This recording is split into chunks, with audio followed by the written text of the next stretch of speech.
Welcome back, everybody. This is the first episode of my new branded podcast, NFL Talking Points. The goal of this podcast is to give you talking points that you can use in your everyday NFL conversations with your coworkers, with your family, people that you talk NFL with. I want to give you things that you can talk about, that you can bring up to make people know that you know ball. This is the Power Rankings podcast. Each of these tiers is going to get 8 teams. So if your team is lower or higher than you think they should be, make sure you sound off in the comments below. But also, look, I've got to fit 8. I'm splitting this up into 4 even groups. If you're in the top tier, maybe you don't deserve to be S tier. Guess what? I've got to fit 8 teams up there anyway. So we're going to work our way from the bottom to the top. At number 32, I've got the Carolina Panthers. They looked a lot better in the second half last week, but they've got a ton of injuries that came from that game, and I just think that you got to find the grass that's greener on the other side. Fun stat for you: Bryce Young has the lowest completion percentage over expected in the NFL through 2 weeks. It gives you a lot of other complications into the completion percentage, like the pass distance, like how many air yards it needs to travel, the down and distance, how far you need to go to get a first down, if you have pressure, all of that. Essentially, what that says is this a completion that we expect to be complete? And if so, then you should be able to complete that. If you don't, that's going to dock your completion percentage over expected. If it's a pass that should not be complete, and it is, that'll go over. And Bryce Young is the worst in that category. That means he's not making the throws that he needs to make from clean pockets, and that's really concerning. The next I've got to put, this might be a little bit of hate, but I got to put the Bears. The Bears look so bad, and they got 21 points. Maybe there's some good things to take away, but the Bears do not look good. And maybe they're a little low, but we'll see what they look like coming up in this next week. Funny statistic on this one: when Caleb Williams was drafted, he was drafted with a punter as well. He famously texted the punter and said, "You're not going to punt much here." Since then, the punter has punted 92 times, which leads the league. Not great for the Bears. Next, we're going to go the Miami Dolphins. The Dolphins looked better on offense, but not great. Tua had some better throws, but still had a ton of misses. Just not looking good. If there's anything that you're going to want to look for in this Thursday night football game against the Bills, watch for Achane. The Bills' running defense has been pretty terrible. Derrick Henry ran all over them. The Jets are the Jets. I would say look at the last 4 games that Achane has had against the Bills. He had 11 touches for 61 yards and a touchdown, 29 touches for 65 yards and a touchdown, 11 touches for 120 yards and 2 touchdowns, and 20 touches for 120 yards 121 yards and 2 touchdowns. Achane has gone off every time he's played the Bills. Just be looking for that if you're a Dolphins fan. Maybe you can get the run game going. Don't be expecting to win this game. Next, we got the New York Jets. Again, tough week 2 loss to the Bills.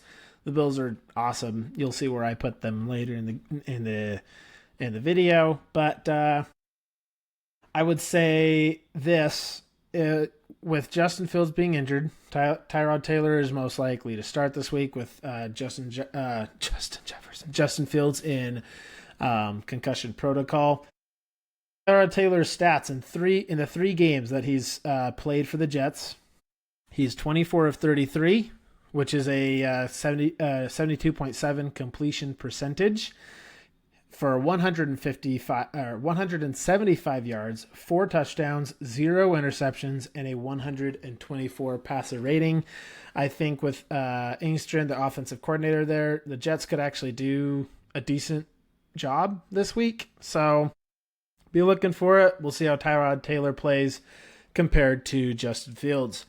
Next, I have the Browns. This feels high, and maybe I need to switch a couple things around here. We'll see how week 3 goes. But the Browns defense is looking really good. Myles Garrett specifically is phenomenal. Coming up with this Packers game coming up on Sunday. If the Packers can stop Myles Garrett, they'll win by 20. That's just as simple as that. Myles Garrett is pretty much the only person on this team that I see on this team. It's really sucky. I do like their uniforms that they're displaying. I wish they weren't presented by Dude Wipes. That's just awful. Because I like the dark brown. I think it actually looks pretty sick. Fun fact for you: Baker Mayfield surpassed 25,000 career passing yards, which would have been the franchise record for the Browns. But they decided to move on from him for Deshaun Watson. Sorry, Browns fans. Next, I have the Titans. Again, this one feels high. This one's probably high, but I think they're underrated. They've played 2 really good defenses so far, and Cam Ward looks really awesome. The wacky thing with Cam Ward, he leads the league in drop yard percentage. Essentially, a percentage of yards that should be going to him as passing yards. He leads the league in that the percentage of yards he should be getting being dropped by his wide receivers. So his wide receivers are letting him down. It's terrible. But he's also is second in miss yards percentage, which means essentially he is missing throws that should get him yards, and the percentage of yards that he should have should be a lot higher, but he's missing throws. And so it's this crazy combination of the throws that he is making to get yards, his receivers aren't catching, and the throws that his receivers are open, he's not making those throws. The only other person who is above him in missed yards percentage, where the quarterback's just missing the throw for huge gains, is Patrick Mahomes, of all people. So this offense needs to get it together. The defense is looking okay. It definitely did against the Rams for at least the first half. It's an underrated team. I think they're going to do better throughout the year. But man, crazy that not only is it his Cam Ward's missing open receivers, and when he hits them, the receivers are dropping the ball. It's just tough. Next, I have the Saints, the New Orleans Saints. The Saints, I think, are a better team than people give them credit for. I talked about that earlier in the year, or earlier this week. They've played the 49ers and Cardinals. It's not like they've played superpowers here. But they've played 2 close games, and I imagine, and their offense is improving. Are they the worst team in the league? Obviously, I don't think so. I think there are 6 other teams that are playing worse than them. And I understand that. I think they're just an underrated team. I think they're an okay team, and they're not going to get a ton of wins this year, but hopefully they're building something. Fun fact about them, they haven't won a game since Derek Carr retired, so that's kind of a point that goes against what I'm saying, but it is what it is. I like the Saints more than probably most. Next, this is really low, but I think for good reason. I've got the Minnesota Vikings. Here's the reason. J.J. McCarthy looked good for 1 out of his 8 quarters that he's played. And in all the other quarters, he has been terrible. He has the worst EPA per play. And EPA, just so you're aware, if you're trying to bring up a talking point to friends or family or whoever you're talking to, EPA is expected points added. So essentially what that means is a model says that this is how many points we expect this drive to produce. And does this play make it so that you're more like are you going to get more points out of this play or less points out of this play? And JJ McCarthy has the lowest EPA per play, essentially meaning that of all of the quarterbacks, the model says this is how many points this drive should score, and JJ McCarthy is constantly doing stuff that makes the model say, okay, now you're probably going to score less points on this drive. And that's really terrible. That's not the stat that I want to bring up, though, because JJ McCarthy is injured, supposedly. This is the stat that I want to bring up. If Christian Darrisaw is unable to play on Sunday, this is the left side of your Vikings offensive line. Left tackle Walter Roos, who has 0 starts in the NFL. Left guard Donovan Jackson, who has 2 starts in the NFL. And center Michael Juergens, who has 0 starts in the NFL.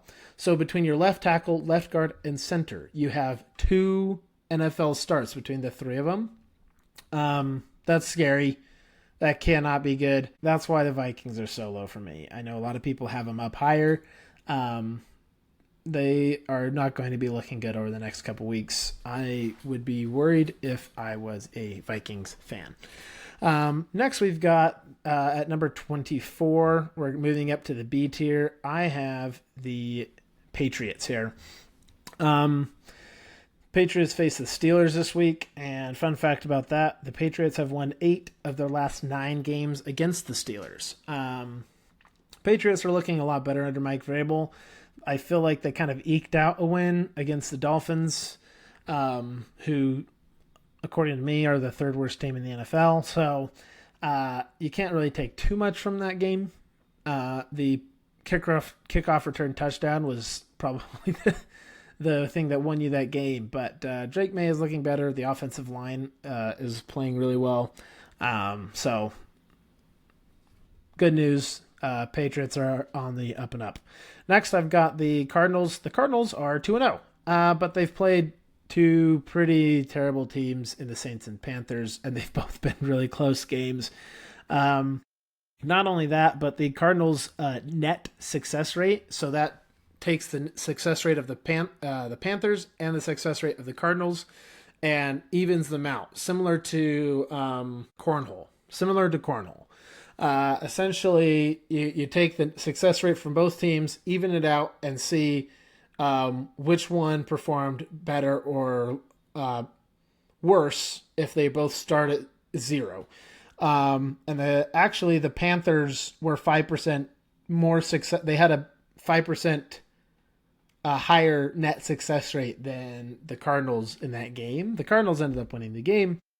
But if you're the Cardinals, you've got to be kind of worried that the Panthers actually had a higher success rate than you in that game, and they're not looking good. Yeah. So the next team I've got is the Las Vegas Raiders. Tough loss against one of the better teams in the NFL, and the Chargers. This is the stat that I want to bring up, and this is based off of the game against the Chargers. The Cardinals ran 7 plays in the red zone. They didn't run on any of those plays, and they lost 6 yards on the pass plays. So you just drafted someone in the 6th round by the name of, not 6th round, in the 6th pick by the name of Ashton Genty, and you're deciding not to use him whatsoever. It's just, poor offensive coaching, I think. And dude, you've got to find a way to get your playmakers into a position that they can ball. And that just wasn't happening. Yeah, not good play calling. Next, I've got the 49ers. The 49ers, this isn't, a lot of people are like, well, Mac Jones looked good, and why are we paying Brock Purdy all this money? Brock Purdy leads the league in deep throw accuracy. So of all of the deep throws that anyone has thrown, Brock Purdy is the most accurate quarterback through 2 weeks, or I guess through 2 weeks, than any other quarterback in the league. By the way, Mac Jones is tied for the worst accuracy on deep throws. So sure, maybe it looked like Mac Jones was running the offense just as well.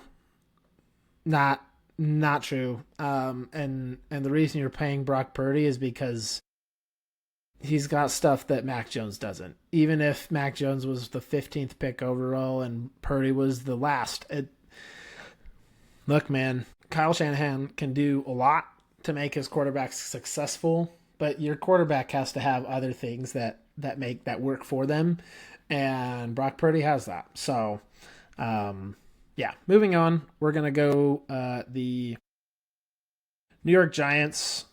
This one is interesting to me because they're 0-2, but they played the Cowboys down to the wire, and I think the Cowboys are a decent team this year who only lost to the Super Bowl champs by like 4 in week 1. This Giants team has some fight in them. Brian Daboll has turned Russell Wilson around, it seems. I mean, maybe that was just for one game against some pretty terrible Cowboys cornerback play, which we'll get to. One interesting statistic on the Giants.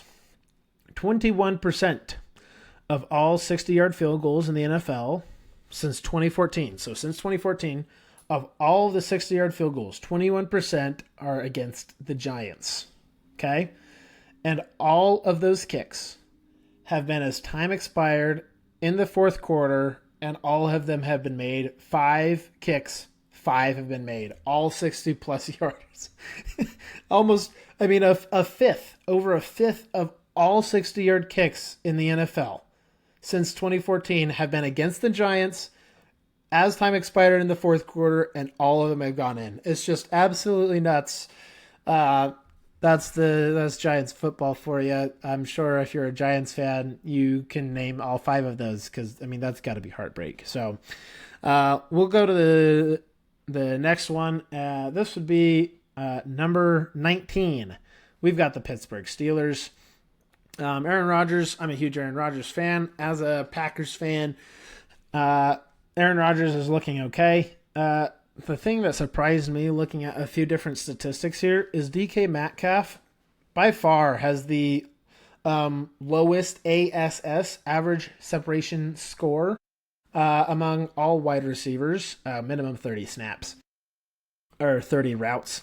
And it seems like DK is constantly getting catches and getting targets, and yet apparently he's not getting any separation. It surprised me at first, but after thinking about it, like, Aaron Rodgers still can throw the ball, man.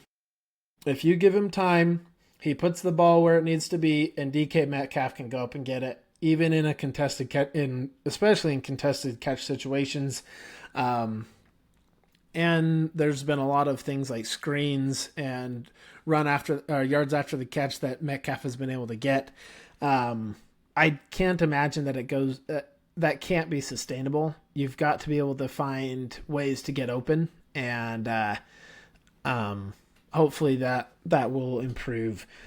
Next, I've got the Bengals. This is hot. Seems kind of low for a 2-0 team who has played really well, or not really well. Who has not played very well, I guess. They played terrible in week 1 against the Browns. Only beat them by 1. And were held to 7 yards in the second half against the Browns. And I think they should have lost against the Jaguars this last week. So, in addition to that, you've lost Joe Burrow. Like, there's just so many things with this team that just don't seem like they're going right. They play Minnesota this week. And fun fact for you on the Bengals, they have never won in Minnesota. They are 0-6 all time. They've played against Minnesota in Minnesota 6 times, and they've never won. Will this be the first win? Hard to tell. I'm saying yes, obviously, because I'm putting them above the Vikings. This is how I kind of do my power rankings is, look, this is not the power standings. Take record out of it. who do I think, if all these teams played this week, who do I think would win top to bottom? Essentially, I'm saying that every team would beat the Panthers. I think the Bears will lose to everyone except for the Panthers, etc. I'm guessing that the Bengals beat the Vikings this weekend, and it's because of the Vikings offensive line, which we've already talked about. Trey Hendrickson's going to eat, and Jake Browning secretly is not that much of a downgrade from Joe Burrow. That's hot take there. So moving on, we'll go to the Seattle Seahawks. The Seahawks beat the Steelers, and if you looked at the score, you'd think, wow, I mean, they just absolutely routed them. And in reality, that was mostly just a special teams gaffe and a touchdown turned interception because of the receiver, instead of catching the ball that was placed where it needed to go, popped the ball up into the air for the DB to intercept. This game should have been much closer than what the score suggested. So even though the Seahawks are over the Steelers, it's only by 2. If they were to play again, I would pick the Seahawks again. But and the Seahawks are playing decent. They're 1-1. Very close loss to the 49ers in week 1. Fun stat for you, Jackson Smith-Njigba leads all wide receivers in targets per route run. So targets per route run is essentially a statistic where you take how many routes a wide receiver runs and how many targets, you take a percentage of those routes. How many of those routes are getting is Jackson Smith-Njigba getting targeted? He is pretty far and away the favorite. The only person close to him behind him is Puka Nacua. We'll get to that a little bit later in the video. This is not sustainable. Eventually, Jackson Smith-Njigba, JSN is going to be focused on by defenses. And if when that starts happening, Sam Darnold is going to have to find other places to go. So that was 17. We're at our halfway point here. You can see where we're at. All of these teams, I don't expect to make the Super Bowl. I would be pretty surprised if any of these made the playoffs, with exception to the maybe an NFC North or NFC West team, Seahawks, Niners, Cardinals. Maybe one of them can surpass the Rams in the division or somehow get a wild card spot. But I would be pretty surprised if any of these teams make the playoffs, or maybe the Steelers. I could see the Steelers making a run. In the next tier, we've got the Falcons at 16. The Falcons look okay. I was expecting them to look pretty good this year. The one thing that I thought was interesting, the fact that I've got for you, they are the number 1 defense in Havoc. What is Havoc, you say? Havoc is the percentage of plays where a defense gets a pressure, a tackle for loss, a forced fumble, an interception, or a pass breakup. Essentially, a defense affects the play. It's not just okay, we didn't see the defense perform in that play. There's no stats to check or to be able to see on the defense. The Falcons are the number 1 defense in Havoc. So they have, if you combine the percentage of plays that get a pressure, tackle for loss, forced fumble, interception, or pass breakup, the Falcons are number 1. And that was a pretty shocking statistic to me. I didn't think that the Falcons were that good on defense, but looking back at the games, you can kind of see that. And I'm excited to see if this offense can level up, especially with the way Bijan Robinson is playing. This can be a pretty dangerous team. I said at the beginning of the year, this is going to be a two-man race between the Bucs and Falcons. It seemed like the Bucs, which we'll get to later, are ahead of the pack, but I think it's closer than we think even at this point. So next, I've got the Texans. The Texans offense looks like a zombie, dude. They do not look good, and the defense is absolutely killing it. That can't go on for long. The Texans are the only team who hasn't scored a touchdown on the red zone this season. So all of the teams below the Texans at this point, all of them have scored touchdowns in the red zone. And that is not sustainable. This Texans defense is winning them games. It's keeping them in games. It should have won them the Rams game. And it should have won them the Bucks game. But the offense is not playing well. CJ Stroud is not playing well. And there's very little run game, likely due to injuries, but also there's just no. The offensive line isn't playing well. It's just really, it's not looking good. And the way I talk about this offense, you'd think this team is lower, but the defense is just playing out of their minds. It's going to win them games. So next, I've got the Denver Broncos.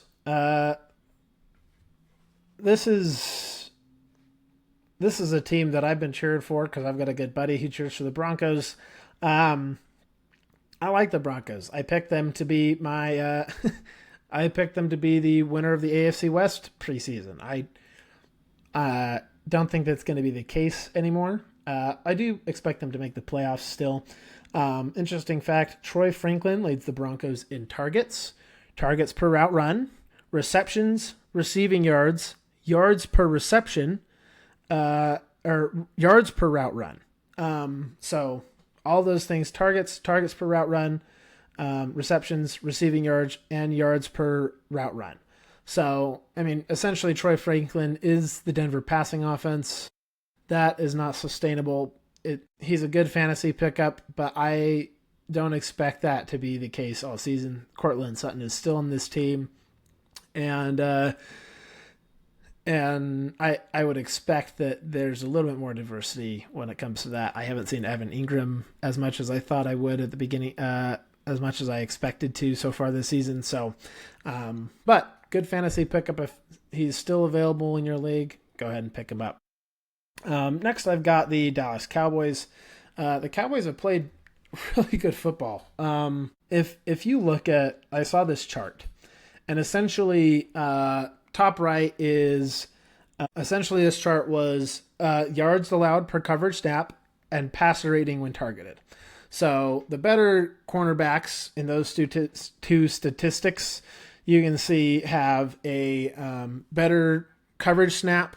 Yards are allowed per coverage snap, so they have less yards for each snap that they cover, and they have a better passer rating when targeted. So if their receiver is getting targeted, the passer rating for the opposing quarterback is lower.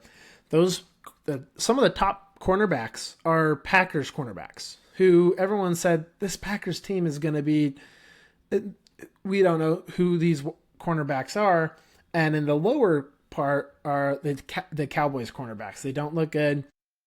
This is not a cornerback chart, people. This is a Micah Parsons chart. This is a entire defense chart. The reason that the Cowboys cornerbacks have come down from last year and the reason the Packers cornerbacks have come up from last year is because the Dallas pass rush is not getting home and quarterbacks have time to throw. And in Green Bay, that's not the case. Who is the leading sack? Who leads the team in sacks in Dallas? It is Kenny Clark, who was brought over from the Micah Parsons trade from Green Bay. That cannot continue. Kenny Clark is an all-pro. He is really good. He's an awesome nose tackle. You can't have Kenny Clark leading your team in sacks. That's not going to work. And your cornerbacks will suffer for that. All things considered, they've played really well. Dak looks phenomenal. I think that they are going to be a good team. Tough division to play in and a tough schedule so far. Next, I've got the Kansas City Chiefs. This might be a little low. They are 0-2, but they've played two of the best teams in the league back-to-back weeks, one of which was in Brazil. And as someone who played the Eagles in Brazil last year, it's a completely different game. At least the turf or the field was better this year, but it's a completely different away game than just going to LA. The Chiefs do not look explosive, and the stats show it. Mahomes was 0 of 12 on passes thrown for 20 or more air yards. So on essentially deep passes, Mahomes has attempted those 12 times and has completed 0 of them. And he has 0 air yards per attempt this year. So for each throw that he makes, it's if you added all the yards for each attempt that he's made for a throw, air yards, not yards after the catch, just how far he throws the ball past the line, it's at 0. And it's worse in the league. He led the league in that stat last year. This team needs Rashee Rice and Xavier Worthy. Once those two come back, this look out for this team because it is going to improve dramatically. But right now, there's just this offense is struggling. It doesn't look good. Mahomes doesn't look like himself. He's constantly having to scramble and make guys miss. You don't want to see that. So next, I've got the Jaguars. A lot of people will think that this is high, but they've played 2 really good games against some pretty decent teams. Like I said, I think they should have beat the Bengals. They played better than the Bengals did by quite a bit. Going back to that net success rate that I talked about with the Cardinals and Panthers, the Jaguars blew the Bengals out of the water in net success rate and somehow found a way to lose. That's because of turnovers. That's because of, frankly, Brian Thomas Jr. had an absolutely terrible game because of terrible, what I think was bad officiating. A lot of things went wrong in that game. The Jaguars have improved tremendously. I like watching this offense under Liam Cohen. This is a good team. And they're fighting to win the South. And, of course, they're going up against one of the best defenses in the league in the Texans and one of the surprising teams in the league, the Colts, which we have yet to put on the board here. So, yeah, Jaguars are looking good. I like this team a lot, more than others, I think, but expect them to get more wins than what it seems like they are at this point. Next, I've got the Commanders. That was the worst game of Jaden Daniels' career, playing against the Packers. That said, this team, I think, is still a good team. Jaden Daniels looks injured. It seems that he hasn't been practicing the last couple days. If that's the case, this team dips dramatically because Jaden Daniels is what makes this offense run. And it's pretty much just Jaden Daniels that makes this offense run. The wide receivers are not helping at all. No wide receiver on the Commanders is average or higher in separation. I mean, Terry McLaurin, who is their best at separating, is in the bottom third of receivers in separating. Jaden Daniels has to put it on the money every time, and he's been doing it. He did it in week 1 against the Giants.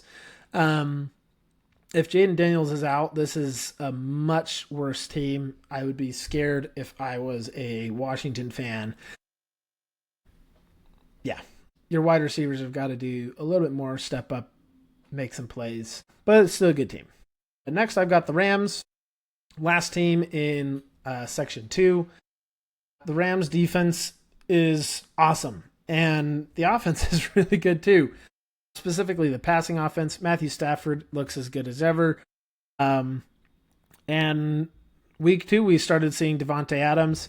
Devontae is the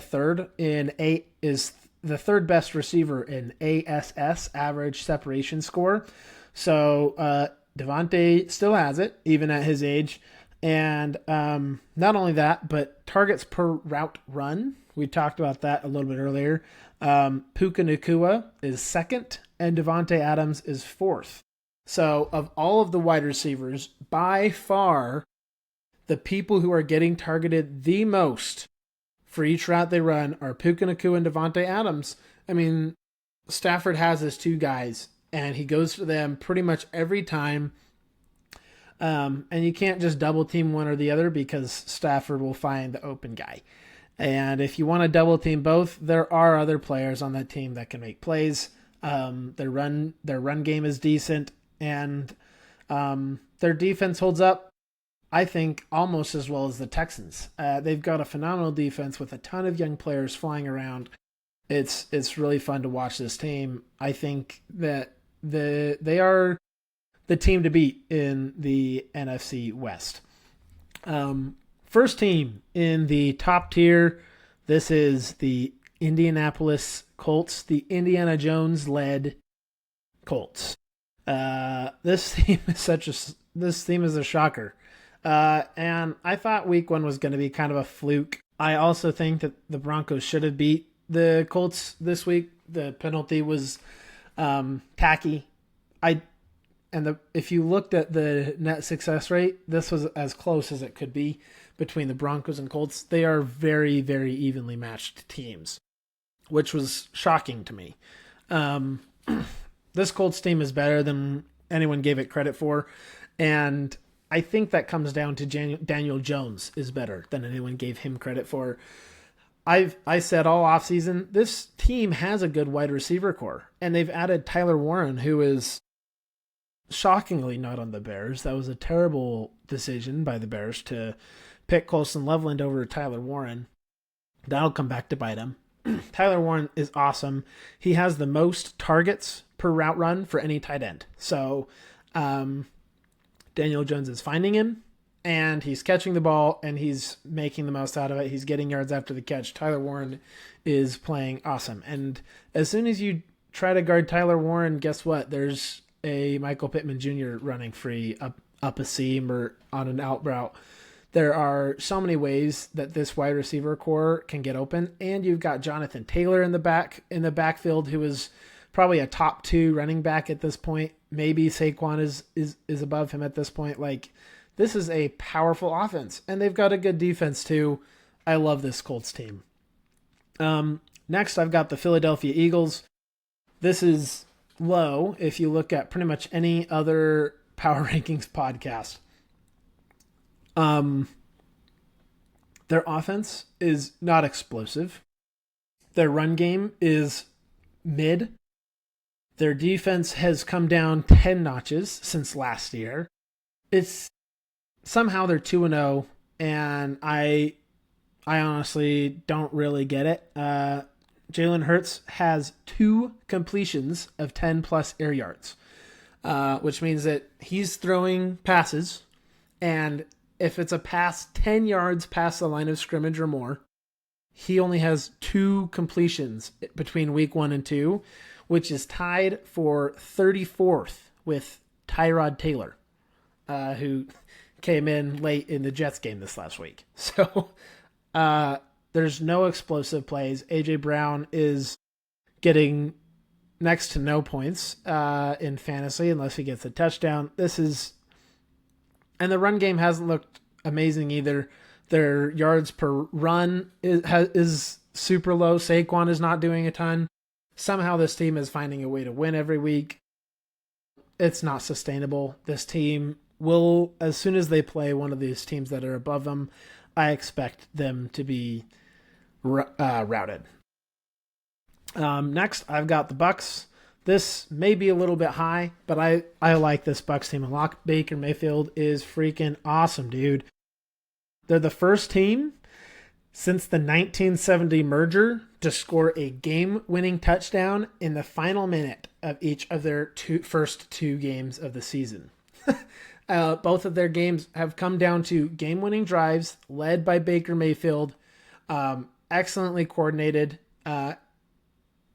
perfect clock management, which the head coach has struggled with in the past. Is it Raheem? It's not Raheem Morris. Anyway, the Bucs are a good team, and Baker Mayfield is awesome, and he's got a really good group of wide receivers around him, and a good running game, and the defense is pretty good. Not elite, but an above average defense. Like Baker Mayfield will win this team games as long as he gets the help around him that he needs. Next, I've got the Lions, which this feels high considering that the Packers absolutely routed them, but they also completely routed the Bears. Maybe that's not that big of a deal. The reason that they're so high for me is that the Lions set a franchise record 8.8 yards per play against the Bears in week 2. If it's a franchise record, that means it's the first time that's been done. Never done under Ben Johnson. It seems like the Lions had a little bit more stakes in this game to pour it on. This Lions team looked like the Lions that we've known for the last year or two. As long as they keep playing like that, they'll be a really good team. They'll be the team to beat in the NFC. That said, the Packers somehow beat them in week 1 by a large margin. Maybe that was a fluke. I think the rest of the season will let us know, and we'll go from there. Next, I've got the Los Angeles Chargers. Besides the Packers, I think this is the most complete team. Offense, defense, special teams.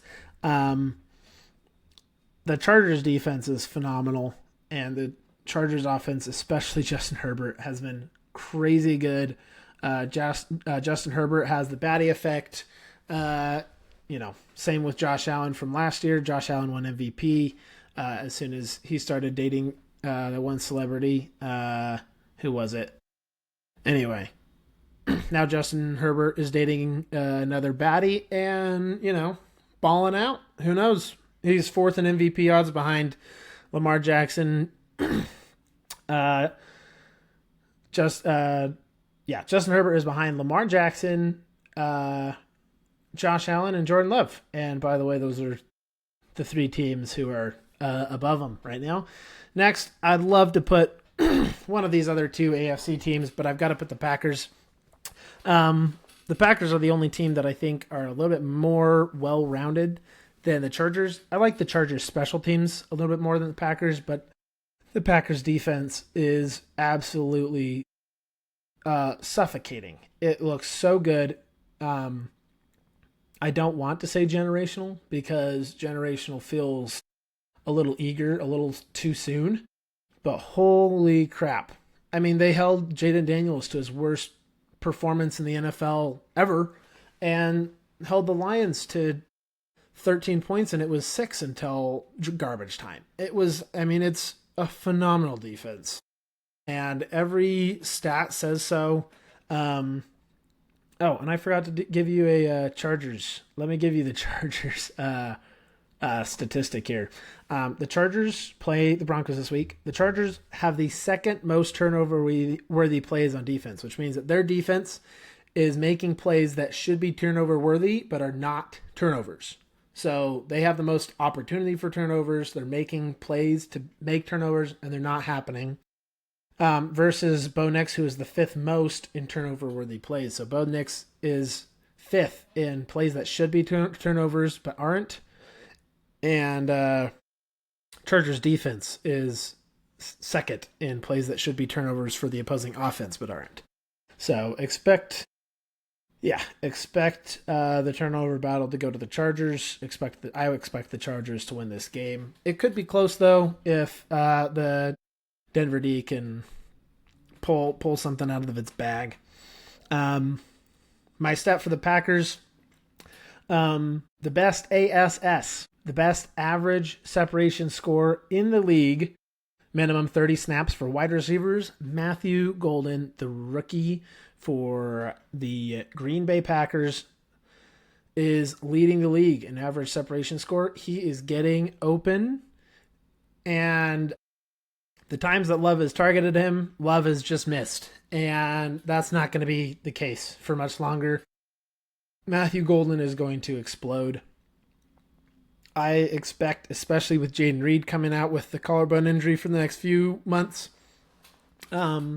Christian Watson isn't expected to return for a minute. At this point, you've got Romeo Doubs, Dontavian Wicks, and Matthew Golden. Expect Golden to pop off this week and next. This is going to be big. His time is coming. He's open. Love's just got to get it to him. Next, I've got the Bills. And you might say, oh, well, the Bills beat the Ravens in week 1. But guess what? The Ravens completely outplayed the Bills in that game. Josh Allen somehow just willed his team to victory, beat him by 1 point. The Ravens are a better overall team. That said, the Bills hold the NFL record of 24 games straight winning the turnover battle. So if that keeps up, there's an idea that the Bills should be able to compete for a Super Bowl this year. I think they can. I think they will. Josh Allen will will that to be the case. And last or first, I guess, depending on how you do it, I've got the Baltimore Ravens. The Baltimore Ravens lead the league in explosive play rate. Derrick Henry can break a run at any time. Lamar Jackson can break a run at any time. And as soon as you try to load the box to stop those two, there are playmakers in their wide receiver room, in their tight end room, who get open for big plays. Zay Flowers. This is a power-packed, crazy offense. And if their defense can hold up a little bit, this team is the team to beat in the NFL. It is the team to beat in the AFC. Again, the Bills beat them. They didn't outplay them. This Ravens team is, I think, the best team in the league. I think if they lose this year, look at coaching in the games that they lose so far. I think that's what lost them the game in week 1 was the coaching. And I said on the Matthew R. Scott Sports Show, I think that the Ravens head coach John Harbaugh should be on the hot seat. He has lost the most double-digit lead. He has the most losses after leading by double digits in the fourth quarter of any head coach in the last 10 years. That's not just players. Obviously, he has players who can win in games. So, in my opinion, that's got to be, that's got to be on coaching. It can't be all on players if it's happening over and over again. That said, like I said, this Ravens team is the team to beat in the NFL. This is how I expect this to go. So that's my power rankings for this week. Coming up to Bills and Dolphins this Thursday night. I expect the Bills to rout the Dolphins, although maybe it could get closer if the Dolphins can establish a running game. Like I said, Achane has gone off every time he's played the Bills, and the Bills' run game looked terrible against the Ravens.